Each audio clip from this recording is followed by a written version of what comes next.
नामजद वज़ीर आला पंजाब मरियम नवाज आज से पार्लिमानी सियासत का आगाज़ कर रही हैं। मरियम नवाज की ज़ेर सदारत नून लीग पंजाब की पार्लिमानी पार्टी का इजलास कुछ देर में शुरू होगा। असम्बली इजलास के हवाले से हिकमत अमली भी तय की जाएगी।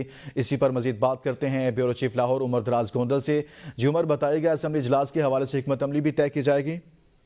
जी, मरियम नवाज जाती उमरा से पंजाब असम्बली के लिए रवाना हो गई हैं और वो असम्बली पहुंचेंगी और मुस्लिम नून के जो 9 मुंतखब अरकान हैं वो नामजद वज़ीर आला का इस्तकबाल करेंगे, जिसके बाद असम्बली चैम्बर में मरियम नवाज सबसे पहले मुस्लिम नून की पार्लिमानी पार्टी का इजलास चेयर करेंगी और उस इजलास में हिकमत अमली तय की जाएगी, क्योंकि पाकिस्तान तहरीक इंसाफ जो है वो असम्बली के बाहर भी और असम्बली के अंदर भी आज एहतजाज के हवाले से भरपूर हिकमत अमली रखती है। तो उससे कैसे निपटना है ताकि इजलास को स्मूथली चलाया जाए और किस तरह से स्पीकर और डिप्टी स्पीकर के इलेक्शन को लेकर चलना है, किसके पास क्या जिम्मेदारी होगी, इन तमाम तर इंतजामात को लेकर पहले मुस्लिम नून जो है अपनी पार्लिमानी पार्टी में मामलात को तय करेगी।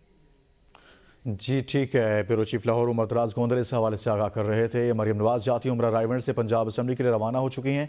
कुछ ही देर में वो पंजाब असम्बली पहुंचेंगी, जहां पर 9 मुंतखब अरकान असम्बली की जानिब से उनका इस्तकबाल किया जाएगा।